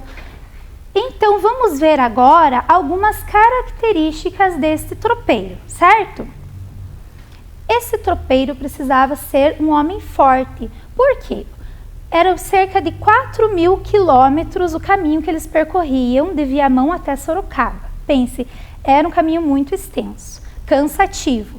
Passavam por sol, chuva, então precisava ser uma pessoa assim, num porte físico resistente. O tropeiro também precisava ser corajoso, pois, né, esse terreno era assim acidentado, poderia aparecer algum animal selvagem, né? Eles tinham contato com os indígenas, que poderia, né, às vezes não ser tão amistoso, porque nós entendemos, né, que eram pessoas diferentes entrando no território dos indígenas, que até então, né, era somente deles. Então eles precisavam ter bastante coragem para proteger esses animais e se proteger também. Esse tropeiro também era dotado de muitos bens, certo? Ele quando ele chegava em Viamão, na feira de Viamão, ele comprava todos esses animais e então ele ia revender esses animais em Sorocaba. Para adquirir essa grande quantidade, que era sempre uma quantidade bem grande de animais, para valer a pena da viagem, né? Que a viagem às vezes chegava a demorar aí cerca de 3 meses ou muito mais. Então, precisava valer a pena essa viagem. Ele comprava uma grande quantidade. Para isso, ele precisava, né, ter muitos bens, ter dinheiro para conseguir fazer essa compra. E também, o tropeiro, ele era considerado nessa época o propagador de cultura. Vamos imaginar aí a nossa internet dos dias de hoje, certo? Nós não vamos lá na internet e adquirimos várias informações, ou então conseguimos mandar mensagem, né, para alguém que a gente não vê faz tempo, principalmente nessa época de pandemia, a gente não pode estar se visitando, faz uma videochamada, manda um áudio, manda uma mensagem e a gente consegue se comunicar. Nessa época não tinha nada disso. Então, o tropeiro, às vezes ele levava cartas de um lugar para outro, para pessoas, né, que queriam se comunicar. As informações, né? Quem morava lá em São Paulo não sabia o que estava acontecendo, por exemplo, no Rio Grande do Sul, mas o tropeiro que percorria esse caminho, ele sabia, então ele conseguia divulgar muitas informações também. E outra questão bem interessante é que ele era responsável também pela disseminação de cultura, por espalhar cultura. Porque por onde ele ia passando, ele ia conhecendo novas tradições, novas culturas e também ia ensinando aquilo que ele sabia. Querem um exemplo bem legal? É o chimarrão. Porque aqui na nossa região já se consumia a erva mate, só que no formato do tererê. Quem trouxe a ideia lá de consumir a erva mate com água quente, no caso o chimarrão, foram os tropeiros. Então sempre que você vê aí alguém tomando chimarrão, pode ter certeza que é por conta do tropeirismo. Vamos falar então agora sobre o pouso dos tropeiros. Vamos observar essa primeira imagem. Também essa imagem foi retratada por Debré. Observem ali que era assim, eles não tinham muito luxo, né? Era um pouso ali num campo aberto, eles se organizavam com o que eles tinham, com tudo aquilo que eles conseguiam carregar, né? Ia no lombo dos animais, nós já vamos ver bem como que ia todos esses utensílios para alimentação, a lona para eles poderem montar o acampamento deles, não tinha assim muito luxo, certo? Aqui temos uma outra imagem, olha lá, ó. Podem observar que aqui nos animais tem parece uma mala, né? O nome disso aqui é bruaca, certo? Bruaca é feita com couro para proteger, para ter uma maior durabilidade. E aqui dentro dessas bruacas, eles carregavam tudo que eles fossem precisar ao longo da viagem. Alimentos, utensílios, cobertor, roupas, né? Eles carregavam tudo isso ali. Olha lá como que era a alimentação deles, né? A alimentação acontecia, olha, eles faziam ali uma fogueira, né? O fogo e cozinhavam nesse caldeirãozinho ali. Como que era feito? Como eles não podiam carregar muitas coisas, se dá o luxo de carregar assim vários alimentos, eles levavam comidas assim alimentos que fossem dar, vamos usar uma palavra bem tropeira, sustância, que fossem fortalecer eles, né? Porque nós vimos que a viagem não era fácil.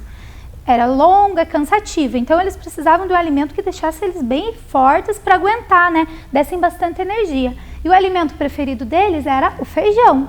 Então eles colocavam o feijão nesse caldeirão, juntavam ali o que eles tivessem, linguiça, bacon, o que eles tivessem mais ali, colocava-se tudo nesse feijão e cozinhava tudo junto, porque precisava ser prático, né? Eles não podiam lá fazer várias fogueiras para várias panelas, vários tipos de alimento. Tinha que ser tudo prático. Então colocava tudo numa panela só e cozinhava. E daí o que surge nesse momento? O feijão tropeiro, que eu tenho certeza que vocês já ouviram falar, né, do feijão tropeiro, que é uma comida típica do tropeirismo. Então agora nós vamos falar especificamente sobre o tropeirismo no Paraná, certo? Como os tropeiros iam passando, algumas cidades foram surgindo, ou cidades que já existiam, que é o caso de Ponta Grossa, elas foram tendo seu desenvolvimento fortalecido. Porque aqui em Ponta Grossa, como eu já comentei com vocês, já existiam pessoas morando por conta das sesmarias. Lembram das sesmarias? Que eram porções bem grandes de terra que o rei de Portugal dava a alguém de sua confiança para que essa pessoa tornasse essa terra produtiva de alguma maneira, cuidasse dessa terra, certo? Então, aqui em Ponta Grossa nós já tínhamos as sesmarias, porém assim não é a responsável pela ocupação do nosso território. O tropeirismo fortaleceu essa ocupação. Então vamos observar aqui as cidades que foram surgindo, né, com a passagem dos tropeiros.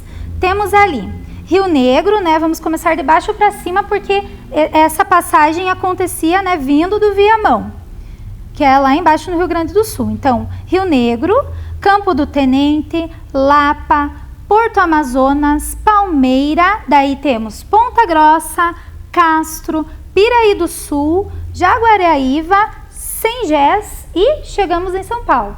Então, as cidades que nós destacamos aqui, que surgiram com a Rota dos Tropeiros, são essas, certo? E como que isso acontecia? Pois bem, esta viagem longa, né, e cansativa, toda noite eles precisavam parar para descansar. Então, eles montavam o pouso deles.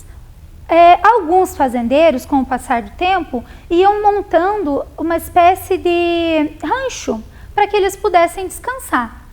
Mais adiante, esses mesmos fazendeiros pensavam lá, vou montar uma venda também, porque vai que o tropeiro precisa de comprar alguma coisa, né? Tá precisando de alguma coisa, vou montar essa venda. Daí o fazendeiro também já aproveitava para inaugurar uma capela, né, para demonstrar a fé dele, e essa movimentação ia chamando atenção, e pessoas iam vindo morar próximo, né, a esses ranchos, e assim iam se formando os vilarejos, que mais tarde iam se formando cidades, iam aumentando, né, e virando cidades. Então é dessa maneira que essas cidades foram surgindo, certo? Ou então as que já existiam foram se fortalecendo, aumentando, porque a passagem dos tropeiros assim causava essa movimentação, né? Chamava essa atenção para mais pessoas irem morar lá. Eu trouxe aqui para vocês observarem, né, falando também do tropeirismo aqui no Paraná e também lembrando assim da importância de nós conservarmos o nosso patrimônio cultural, conservarmos assim viva a nossa origem, como que surgiu a nossa cidade, a história da nossa cidade propriamente dita, né? Vocês já conversaram bastante sobre patrimônio histórico com a professora Andresa e sabem da importância, né, que nós devemos dar a esse patrimônio. Aqui em Ponta Grossa nós não temos nenhum museu direcionado ao tropeirismo, mas o que nós temos mais próximo é o de Castro, certo? O Museu do Tropeiro.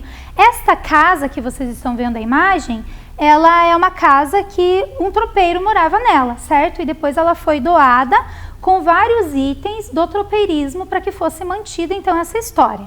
Então olha os itens que nós podemos encontrar lá no Museu do Tropeiro que fica em Castro.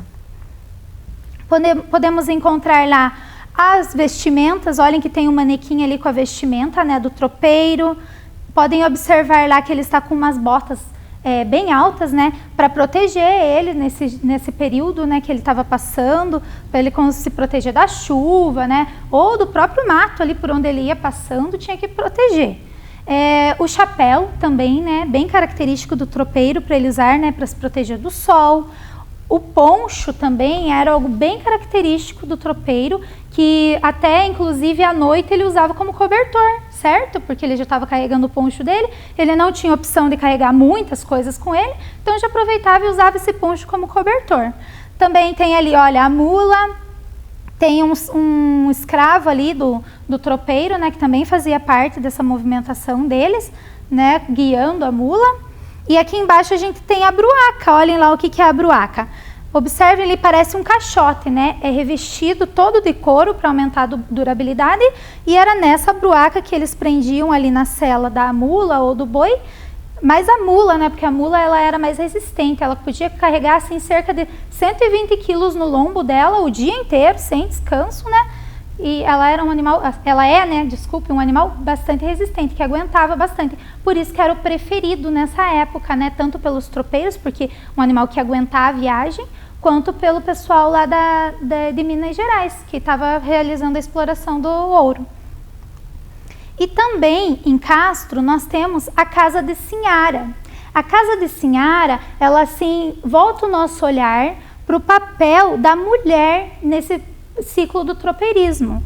Porque assim, o tropeiro ele ficava meses fora. E essa casa precisava de alguém para cuidar dela, né? Então o tropeiro podia ter filhos, podia ter animais que precisassem ser cuidados, ou então alguma plantação, alguém precisava cuidar. Ele tinha escravos, a própria casa, né, precisava de alguém para cuidar dela. E quem desempenhava esse papel era a esposa do tropeiro, certo? Por isso Casa de Sinhara, que lembra aí Casa de Sinhá, né? A maneira como os escravos costumavam chamar, né, as mulheres, Sinhá.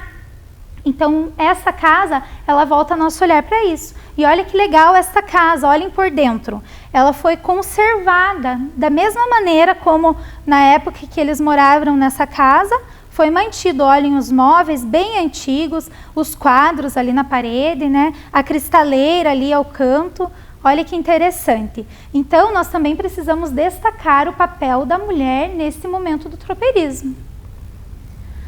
Quanto à nossa cidade, o que a nossa cidade tem para retratar o tropeirismo? Aqui na nossa cidade nós podemos encontrar em uma rotatória que fica no bairro de Oficinas, né?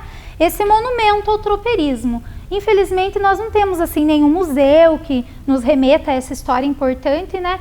Temos aí esse monumento, certo? E agora eu vou convidar vocês para algumas curiosidades sobre o tropeirismo, certo? Então vamos chegar mais aqui e nós vamos descobrir aí algumas curiosidades.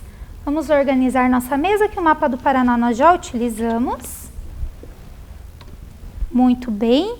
E essas curiosidades, pode ser que eu já tenha comentado sobre elas, pode ser que não. Nós vamos descobri-las juntos, certo? Pode ser que algum de vocês já tenha ouvido falar dessas curiosidades, ou alguém aí da casa, a mãe, pai, né, o irmão, pode ajudar para ver. Por que eu estou falando isso? Porque alguma dessas curiosidades, elas não são verdadeiras, certo?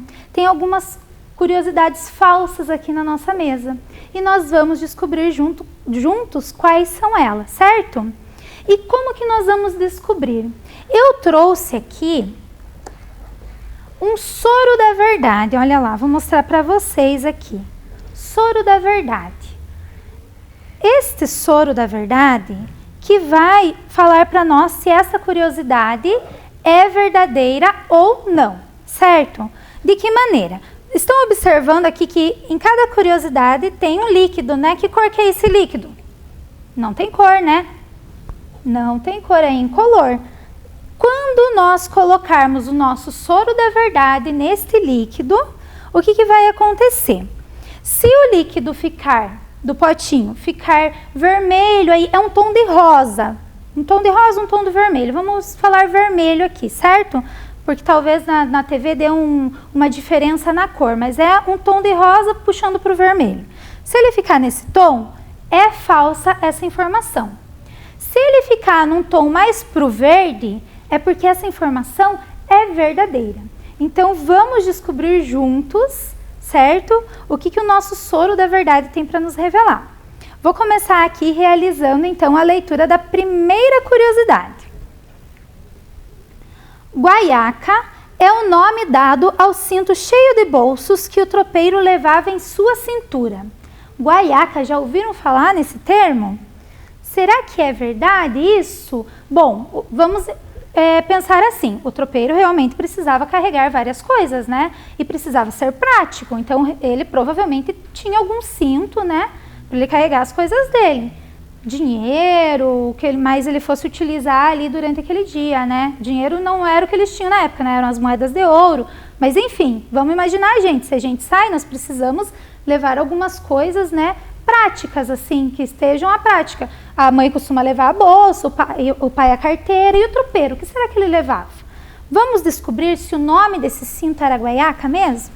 Então, vamos pegar aqui nosso soro da verdade. Lembrando, rosa, falso. Verde, verdadeira. Olha lá que cor que vai ficar. Muito bem. O que nós descobrimos aqui? Que guaiaca realmente era o nome desse cinto que o tropeiro carregava em sua cintura. Olha, ficou verde, portanto, verdadeiro. Então, vamos agora para a nossa próxima curiosidade. Chamamento era o canto entoado pelos tropeiros para reunir o rebanho. Chamamento. Então, o rebanho, né, ele precisava ser chamado de alguma maneira, porque eles paravam descansar, paravam se alimentar. Aqui nos Campos Gerais, eles costumavam fazer o tempo de invernada, conhecido como invernada, que era o quê? Esse gado, durante a viagem, ele acabava emagrecendo, ficando muito cansado, então eles precisavam parar para se recuperar. E eles chegavam a ficar aqui em Ponta Grossa até 3 meses para esse gado engordar e poder chegar lá em São Paulo com uma aparência bonita, né? Para quererem comprar esses animais, esse rebanho. Então, para chamar depois esse descanso e convidar os animais a seguir viagem, o tropeiro, ele costumava assoviar e também ele entoava um canto, certo? Um canto. Não era falado nenhuma palavra, era mais como gritos, vamos, chamando aquele rebanho para seguir junto com ele. E esse canto tinha um nome. Será que era chamamento? Então, vamos ao nosso soro da verdade para descobrir se é verdade. Estão curiosos? Vamos lá? Falso! Não era chamamento, não. O nome desse canto não é chamamento. Não é conhecido como chamamento, é conhecido como aboio. Então, agora vocês já sabem, né, que aboio era a maneira como os tropeiros costumavam, né, reunir o rebanho para seguir viagem. Muito bem. Vamos para a próxima curiosidade? Tropeiro, condutor, arrieiro ou bruaqueiro era a designação dada aos condutores de tropa. Será que esses nomes poderiam ser os quais eles eram chamados também, além de tropeiro? Tropeiro, condutor, arrieiro ou bruaqueiro? Bom, bruaqueiro, né? Lembra a bruaca, que nós já vimos que era algo que eles utilizavam. Condutor, arrieiro. Bom, vamos, né, tirar essa dúvida de uma vez. Pegamos aqui o soro da verdade e verdadeiro ou falso? O que vocês acham? Acertou quem apostou no verdadeiro. Isso mesmo. Então, os tropeiros também eram conhecidos lá como condutor, arrieiro ou bruaqueiro. Vamos lá para a nossa próxima curiosidade. A égua ou mula que guiava o rebanho era chamada de rainha. Rainha. Será que era esse nome mesmo, esse apelido, né, que eles davam para essa égua ou mula? É que assim, à frente do rebanho ia sempre uma mula ou égua que fosse mais experiente, que fosse mais obediente também, certo? Porque ela ia seguindo as ordens do tropeiro e o rebanho que ia atrás seguia ela. E essa égua tinha um apelido. Será que era rainha? Vamos para o soro da verdade para descobrir. O que vocês acham? Verdadeiro ou falso? Olha lá, é falso. Será que alguém aí na casa de vocês sabem como era o apelido dessa égua ou dessa mula que guiava o rebanho? Sabem? Era madrinha, não é a rainha, é madrinha. A égua madrinha ou a mula madrinha que era responsável por ir à frente ali e era mais a ela que o tropeiro se dirigia. Olha que interessante. Então o tropeiro chamava a madrinha e todo o rebanho seguia a madrinha.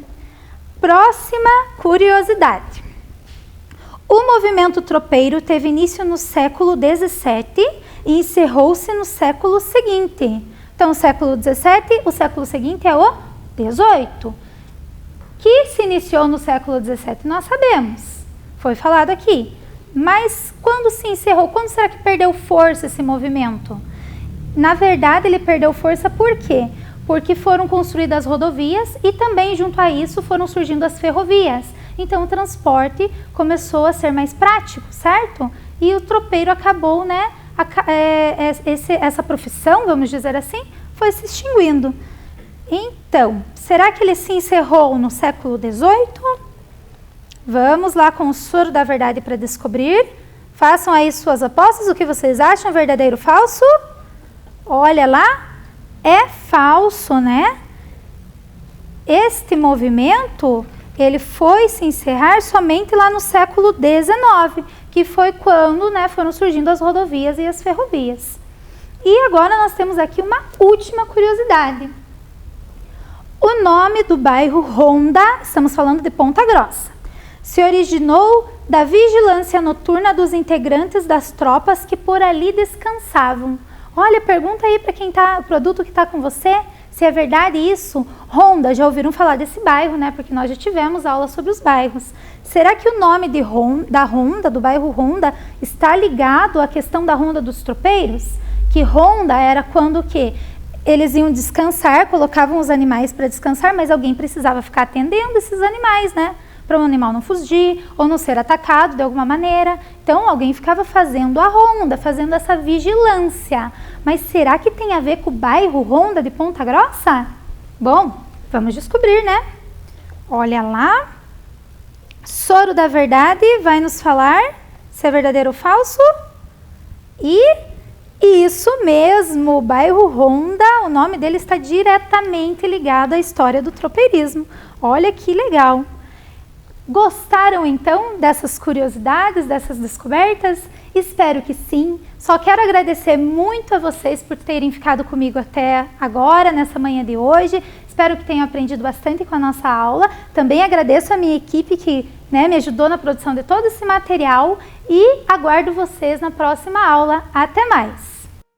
Vem aí, Educação Física.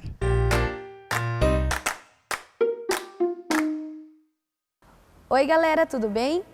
Eu sou a professora Marcela, sou professora de Educação Física. Essa é a professora Tati, professor Cláudio e o professor William. Nós vamos trabalhar com vocês hoje um esporte de invasão, muito popular. Com certeza muitos de vocês já jogaram o futsal e também conhecido como futebol de salão. Nós vamos ter para a aula de hoje alguns materiais. Na aula de Educação Física lá na escola, a gente trabalha com a bola de futsal, às vezes com a bola de borracha, dependendo da atividade. E em casa vocês podem fazer uma bola de papel, uma bola de jornal e vão encapar com a fita, tá? Lá na aula de Educação Física a gente utiliza também o cone para fazer essas atividades. No lugar do cone, nós vamos trabalhar com as garrafas PETs, que provavelmente vocês podem ter em casa. Antes de iniciar, o nosso objetivo de hoje é trabalhar os fundamentos do futsal. Mas antes de iniciar, eu gostaria de saber com vocês, se vocês sabem aonde que o futsal foi criado. Ele foi criado em Montevidéu, é uma das versões desta história, pelo professor de Montevidéu, que fica no Uruguai, em 1933, 1934. Ele era professor de Educação Física. A segunda versão é que o futsal foi criado na Associação Cristã de Moços, em São Paulo. Mas, história, a gente vai ter diversas versões, tá bom? Antes da gente iniciar a nossa aula, para a gente ir para a prática, para os fundamentos, nós vamos trabalhar com a dimensão da quadra e relembrar um pouquinho das regras. Como eu sei que vocês já têm, muitos de vocês já têm uma vivência com o futsal, com o futebol de salão, a gente vai relembrar isso. Então vamos lá. Vamos começar aonde que inicia o jogo e reinicia o jogo de futsal? Aqui. Para isso serve esse círculo central. A gente vai demarcar, vai colocar a bola sempre aqui para iniciar e reiniciar o jogo, né? Esta linha central vai servir para dividir a quadra, ou seja, dividir as equipes. Qual é o número de jogadores do futebol de salão? Vocês lembram? 5 jogadores, contando com o goleiro, que vai ficar aqui. A gente não tem as traves, mas aqui ficaria as traves, né? E o goleiro fica aqui, posicionado. Nós vamos ter mais 4 jogadores, o fixo, os laterais, os alas direita e esquerda, e vamos ter o pivô. São 5 jogadores no jogo de futsal. Vamos falar dessa área aqui. Qual é essa delimitação? A delimitação da onde o goleiro pode pegar, que é o único jogador que pode pegar a bola com a mão. Então, este goleiro vai ficar aqui, ele pode pegar a bola com a mão dentro desta área delimitada aqui. Saiu para fora, não pode pegar mais a bola com a mão. Muito bem, então aqui é a área do goleiro. As linhas, a área de substituição no futsal. Nós podemos substituir? Sim, quantas vezes quiser. Só que a substituição tem que ocorrer por aqui, ó. Substituição, o que é? Um jogador vai sair de quadra para outro entrar, o outro que está no banco de reserva. Lá no banco de reserva nós podemos ter mais 9 jogadores. Então ele vai sair, vai entrar somente quando o jogador que estava em quadra sair por esta área aqui. Tá ok? Linha lateral. Para que serve a linha lateral, professora? A bola saiu para fora da quadra por esta linha lateral, vai ter uma cobrança de lateral. Então vamos exemplificar aqui. Eu tenho uma equipe, a professora Tati tem a equipe dela. Bateu na professora Marcela e saiu pela linha lateral, a bola vai ser da equipe da professora Tati. Então, quem não tocou na bola antes de sair, tem a posse para cobrança de lateral. Claro que quando a gente está praticando dentro da quadra, isso tudo fica mais fácil. Mas vocês vão entendendo as regras aos pouquinhos. Aqui nós temos a linha de fundo. O que a gente tem que aprender sobre a linha de fundo no futsal? 2 coisas. Primeiro é a questão do escanteio e a segunda é a questão do tiro de meta. Vamos lá para a questão do escanteio. A equipe da professora Tati está atacando e chutou a bola forte para o gol. Não bateu no goleiro, foi para fora, saiu pela linha de fundo. O que nós vamos ter? O tiro de meta, né? O goleiro vai pegar a bola e vai fazer a cobrança do tiro de meta, vai lançar a bola em jogo novamente. Agora, se a professora Tati está atacando e bateu na mão do goleiro e foi para fora, o que nós vamos ter? Um escanteio, que a bola vai ser colocada aqui, nesta área de escanteio, e vai ser cobrada pela equipe da professora Tati. Por quê? Pegou na defesa antes de sair para fora, ok? Pegou na defesa, na equipe de defesa, antes de sair pela linha de fundo, escanteio. Não pegou na defesa, tiro de meta, beleza? Muito bem. Agora, antes da gente ir para os fundamentos, nós vamos...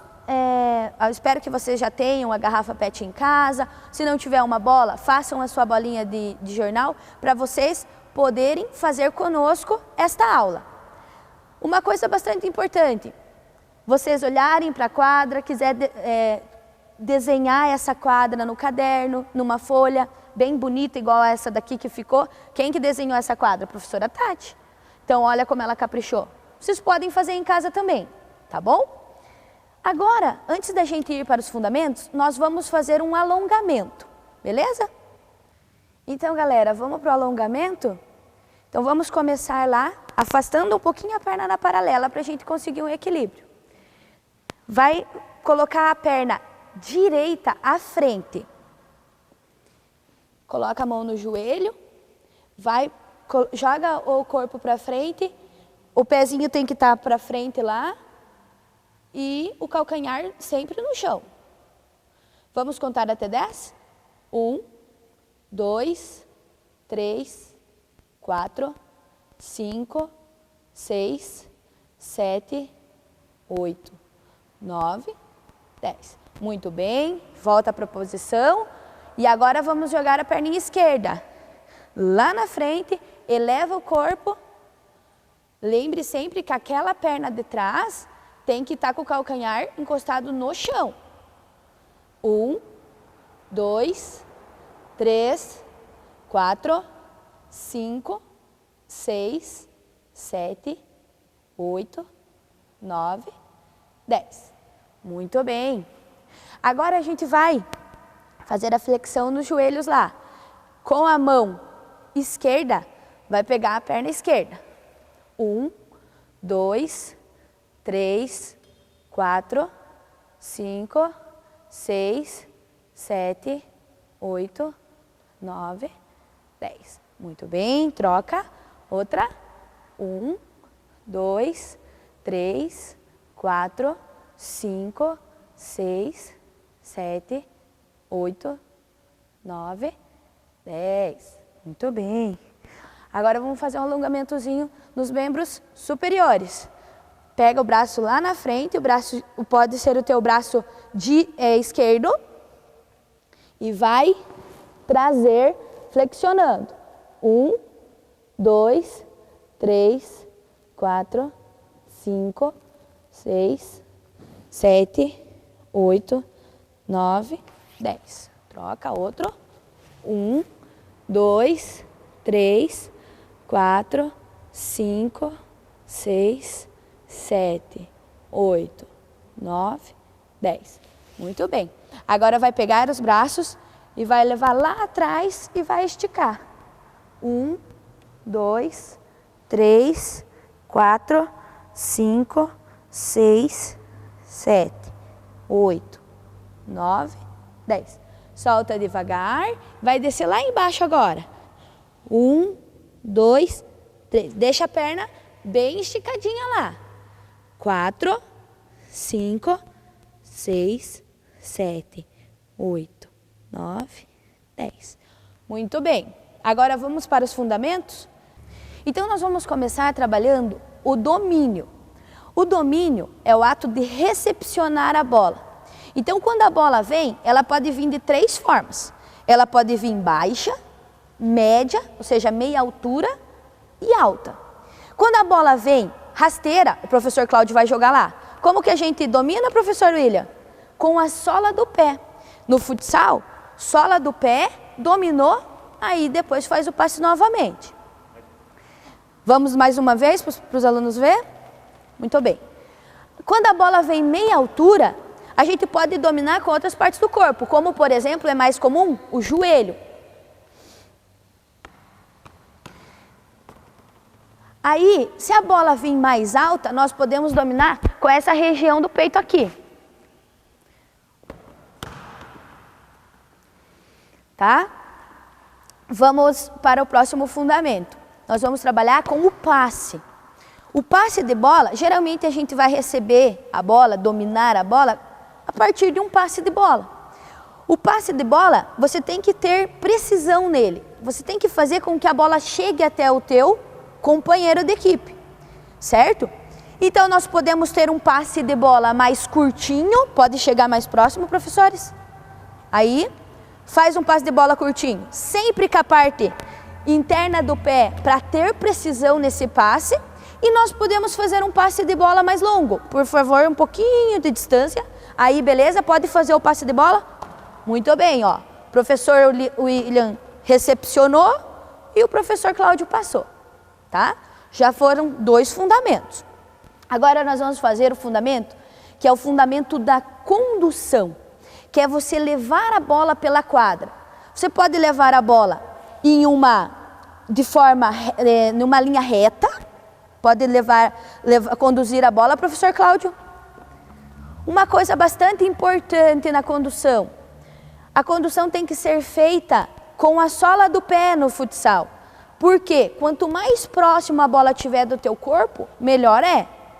Então, a condução geralmente é feita com a sola do pé. Pode vir, professor? Em linha reta eles estão fazendo, beleza? Agora a gente vai fazer uma atividade que é entre os cones. Eles vão conduzir a bola em diferentes direções entre os cones. Pode passar pelos cones, professor. Isso, olha. Isso. Só condução de bola, certo?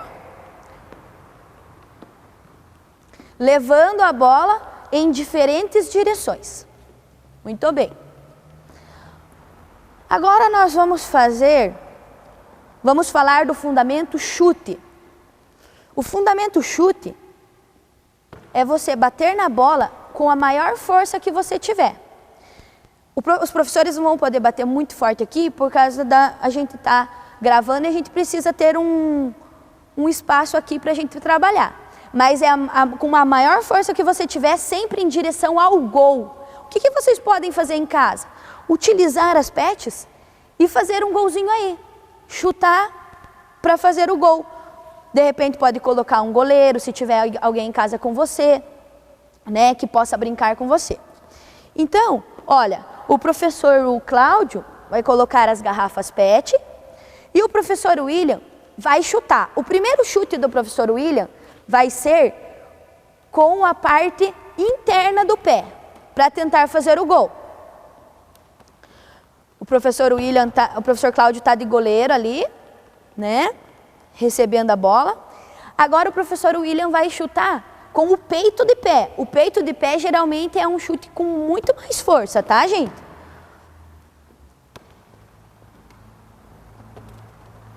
Muito bem. E aí vocês vão trabalhando em casa com as garrafas e com as bolas de vocês. Agora, nós vamos organizar os nossos cones para a gente trabalhar um fundamento chamado drible. O drible, ele é um fundamento que você tem que ter muita habilidade, não é mesmo? Por quê? Porque você tem que passar por um adversário sem que ele tome a bola de você. Então a gente tem o elástico, que tem uns dribles aí famosos, o elástico, a gente tem a canetinha que é por baixo da perna do adversário, mas a pessoa tem que ter bastante habilidade. Então os professores vão trabalhar o fundamento do drible aqui nos cones só para vocês terem uma noção. Pode ir, professor William. Isso. Ó, sempre a bola bem pertinho do corpo, o drible. Vamos pensar, faz aí em casa. Pensa que os cones são os adversários e façam em casa junto com os professores. Muito bem. O drible, ele é um fundamento importante? Sim. Mas nós temos que ter, para o drible, nós temos que ter um fundamento chamado finta, que é o ato de você ludibriar o adversário com o corpo.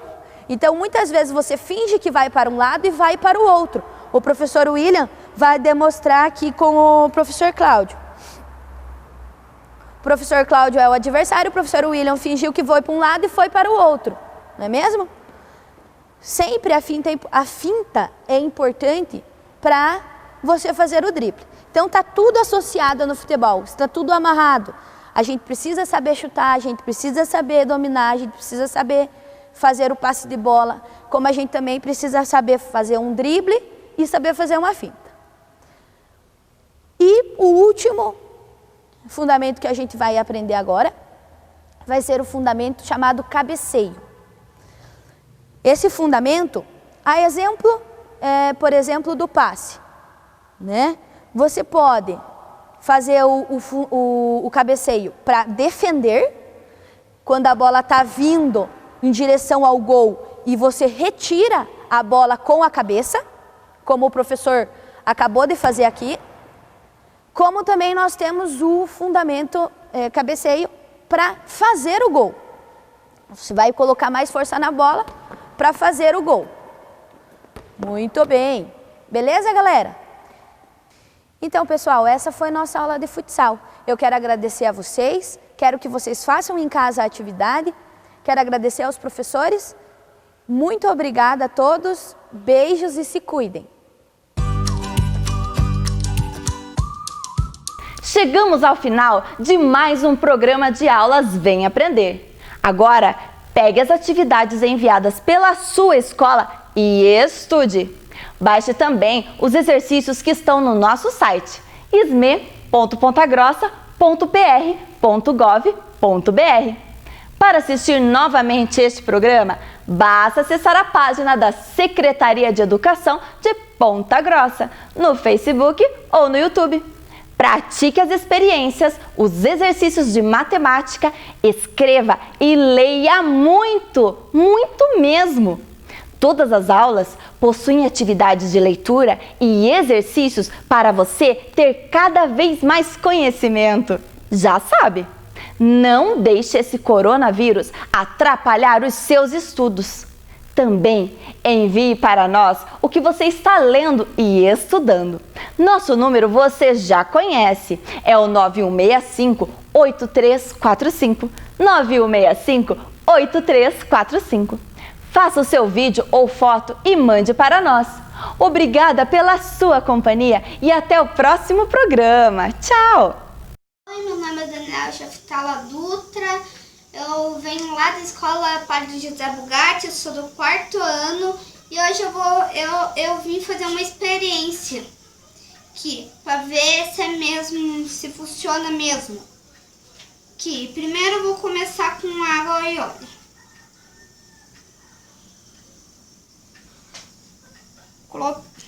Agora eu vou misturar um pouquinho.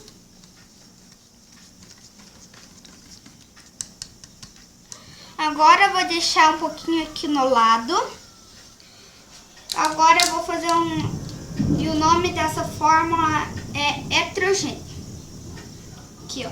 Essa daqui feita do óleo. É heterogêneo. Agora eu vou usar essa. Vou pegar um pouquinho de sal. Vou colocar aqui dentro. Mistura bem. E quando você vê que não dá pra ver o sal, que não dá pra ver nenhum sal. Aqui, ó, já trouxe as duas fórmulas já prontinhas, rapidinho aqui. Aqui, ó, fica assim o resultado das duas. Essa daqui é homogênea e essa é heterogênea. Essa daqui, o sal e mais água, o sal se misturou na água. Então, por isso que o nome é homogênea. E a água com óleo não se misturou. Não se juntarem igual a água e o sal. E o nome dessa fórmula é heterogêneo. E essa experiência que eu queria fazer hoje. Tchau!